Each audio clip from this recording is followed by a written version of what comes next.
Assalamualaikum dear viewers. Welcome to our YouTube channel. Online classes and ETA tricks. Kindly subscribe our channel and press the bell icon. अस्सलामुअलैकुम dear students, welcome to online classes and eta tricks. Dear students, आज हम कुछ important rays पढ़ेंगे concave और convex mirror के लिए, जो आगे हमारे लिए इमेज फॉर्मेशन में बहुत ज़्यादा मुफीद साबित होंगे।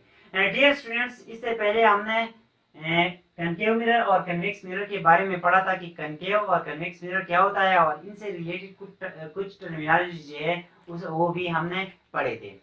पहला टर्म जो हमने पढ़ा था वो था पोल। हमने कहा था कि centre of the spherical mirror is called pole. Pole यहाँ पे ये है और यहाँ पे सेंटर जो है ये है, तो इसको हम कहते हैं पोल। दूसरी टर्म जो हमने पढ़ी थी वो थी centre of curvature. Centre of curvature यहाँ पे है, यहाँ पे ये है। सेंटर ऑफ कर्वेचर हमने पढ़ा था कि जिस पैर का ये पार्ट हमने लिया हुआ है उस पैर के सेंटर को हम सेंटर ऑफ कर्वेचर कहते हैं। तो ये मिरर जो है ये एक स्फेयर का पार्ट है, उस स्फेयर की सेंटर को हम कहते हैं सेंटर ऑफ कर्वेचर। यहाँ पे मैंने सी से रिप्रेजेंट किया हुआ है। इसी तरह ये मिरर भी एक स्फेयर का पार्ट होगा, तो उस स्फेयर के सेंटर को हम कहते हैं सेंटर ऑफ कर्वेचर। तीसरी टर्मिनोलॉजी जो हमने पढ़ी थी कि सेंटर ऑफ कर्वेचर और पोल के दरमियान जो डिस्टेंस है उसको हम कहते हैं रेडियस ऑफ कर्वेचर। यहाँ पे जो डिस्टेंस है ये भी रेडियस ऑफ कर्वेचर हो जाएगा। फोर्थ टर्मिनोलॉजी जो हमने पढ़ी थी वो ये थी कि प्रिंसिपल एक्सिस होती क्या है। प्रिंसिपल एक्सिस जो है ये a straight line passing through center of curvature and pole is called principal axis।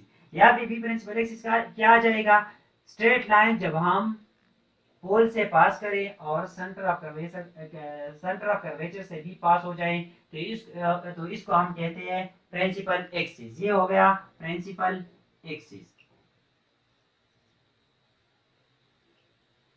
ये हमारे पास principal axis, pole, centre of curvature और रेडियस होता है। ये रेडियस ऑफ कर्वेचर जो था ये कनकेव और कन्वेक्स मिरर के लिए सेम था। अब एक टर्म आता है जो है प्रिंसिपल फोकस या प्रिंसिपल फोकस या फोकल पॉइंट हम भी कहते हैं। डियर स्टूडेंट्स, यहाँ पे प्रिंसिपल फोकस या फोकल पॉइंट को हम अलग डिफाइन करेंगे, यहाँ पे हम इसको अलग डिफाइन करेंगे। स्टूडेंट्स, पहले हम आते हैं कनकेव मिरर के केस में कि कनकेव मिरर के केस में प्रिंसिपल फोकस या फोकल पॉइंट क्या होता है। स्टूडेंट्स, हमने पढ़ा था कि जब कनकेव मिरर पे पैरेलल रेज ऑफ लाइट जो है ये पाल कर जाते हैं, इंसिडेंट कर जाते हैं। सपोज ये हमारे पास रे 1 है, ये हमारे पास रे 2 है, ये दो रेज आ गए हैं। यहाँ से एक और पैरेलल रे जो है ये है R3। तो ये तीनों रेज जो है ये कन्वर्ज हो जाते हैं एक पॉइंट पे। रिफ्लेक्शन के बाद ये कन्वर्ज हो जाते हैं। तो इस कनकेव मिरर को हम कन्वर्जिंग मिरर भी कहते थे। लास्ट लेक्चर में हमने ये पढ़ा था। तो ये रेज जो है कन्वर्ज हो जाएंगे, इस डायरेक्शन में जाएगा, ये रे इस डायरेक्शन में जाएगा और ये रे जो है इस डायरेक्शन में जाएगा। इस पॉइंट पे ये मीट कर जाएंगे प्रिंसिपल एक्सिस पे। जिस पॉइंट पे ये सारे रेज जो है पैरेलल रेज मीट कर जाए उसको हम कहते हैं प्रिंसिपल फोकस या फोकल पॉइंट। तो प्रिंसिपल फोकस या फोकल पॉइंट का डेफिनेशन हम किस तरह लिख सकते हैं, when parallel rays of light, when parallel rays of light to principal axis, rays parallel होंगे लेकिन किस चीज की पैरेलल होगी, इस प्रिंसिपल एक्सिस की पैरेलल। क्योंकि इस साइड से भी पैरेलल रेस तो आ सकते हैं, वो नहीं, वो रेस जो इस प्रिंसिपल एक्सिस के पैरेलल हो। When parallel rays of light to principal axis fall on concave mirror,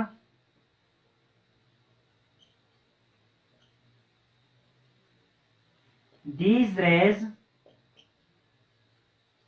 converges या converge to a single point which is called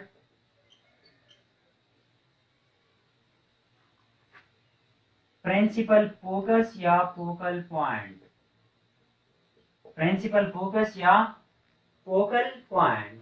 जब parallel rays of light concave mirror पे incident कर जाते हैं या strike कर जाते हैं तो वो पैरेलल रेज ऑफ लाइट जो है वो एक पॉइंट पे कन्वर्ज कर जाते हैं और उस पॉइंट को हम कहते हैं प्रिंसिपल फोकस या फोकल पॉइंट। अब डियर स्टूडेंट्स इस केस में हमारे पास प्रिंसिपल फोकस या फोकल पॉइंट क्या होगा, क्योंकि यहाँ पे तो हमारे पास डाइवर्जिंग होता है। जब पैरेलल रेज ऑफ लाइट यहाँ पे गिरते हैं तो वो तो डाइवर्ज होंगे, ये रे है, ये रे है और ये रे है, ये डाइवर्ज होंगे। इसका मतलब ये फैल जाएंगे, इस साइड पे जाएगा, इस साइड पे, यहाँ पे ये फैल जाएगा और ये इस तरह फैल जाएंगे। तो अगर हम देखें तो ये सारी रेस अगर हम इस साइड से देखें तो ऐसे दिखाई देता है कि ये सारे रेस जो है एक सिंगल पॉइंट से आ रहे हैं। अगर हम इन रेस को एक्सटेंड करें तो ऐसा लग रहा है कि ये सारे रेस जो है एक सिंगल पॉइंट से आ रहे हैं। उस सिंगल पॉइंट को हम कहते हैं प्रिंसिपल फोकस या focal point.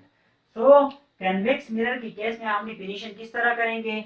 When parallel rays of light parallel to principal axis fall a convex mirror fall on convex mirror these rays diverges, ये रेज जो है डाइवर्ज हो जाते हैं and appear to come from a single point, और इस तरह हमें दिखाई देते हैं कि एक सिंगल पॉइंट से आ रहे हैं। उस सिंगल पॉइंट को हम कहते हैं प्रिंसिपल फोकस या फोकल पॉइंट।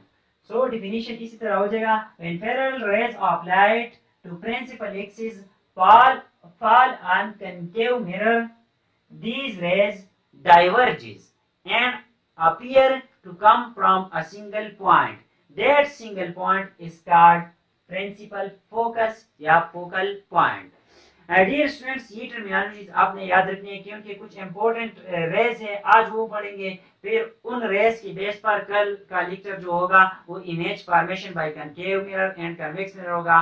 तो आज के जो रेस है वो आपने जरूर याद रखने हैं कि जब पैरेलल रे आएगा तो कहा जाएगा, जब पोल पे इंसिडेंट करेगा रे तो कहा जाएगा, सेंटर ऑफ कर्वेचर से पास होगा तो रे कहा जाएगा। तो वो आज हम पढ़ रहे हैं।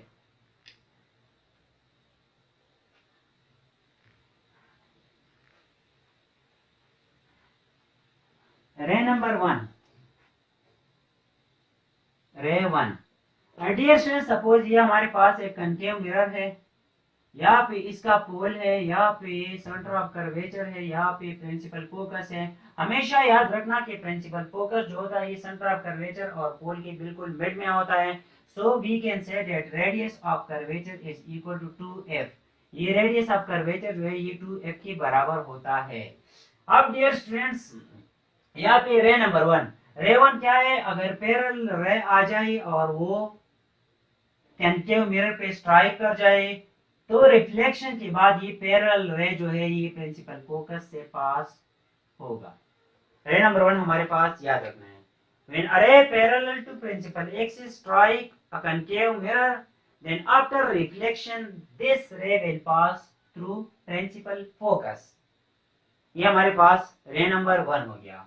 रे 2 हमारे पास क्या है ये आपने याद रखना है। रे नंबर 1 कहा जा रहा है रे नंबर 2, सॉरी रे नंबर 2।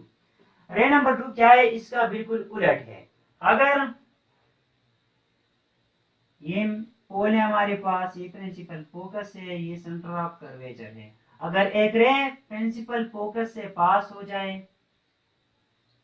तो रिफ्लेक्शन के बाद ये पैरेलल हो जाता है प्रिंसिपल एक्सिस की, तो ये इस डायरेक्शन में रिफ्लेक्ट होगा।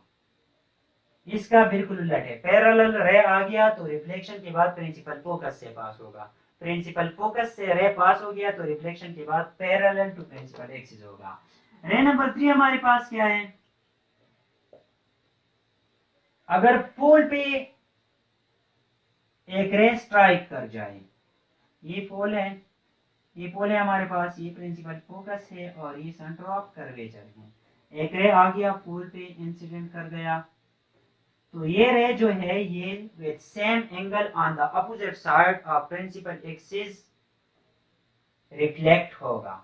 प्रिंसिपल एक्सिस के अपोजिट साइड पे सेम एंगल के साथ। यहाँ पे अगर एंगल बन रहा है 30 तो यहाँ पे भी 30 बनेगा, theta is equal to theta.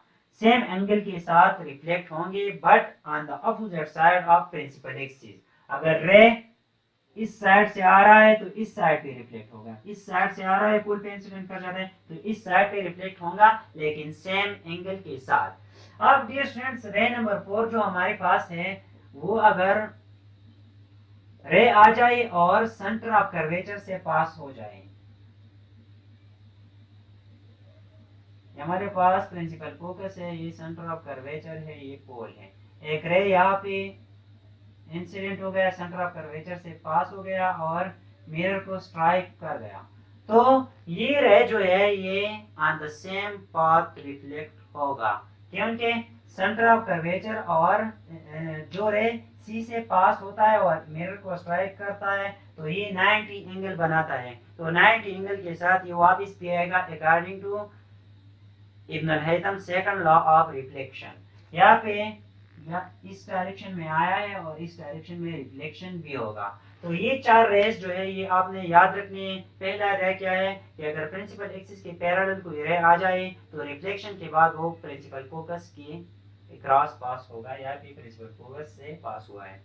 दूसरा पॉइंट क्या है कि अगर प्रिंसिपल फोकस से पास हो जाए तो रिफ्लेक्शन के बाद वो पैरेलल टू प्रिंसिपल एक्सिस बनेगा।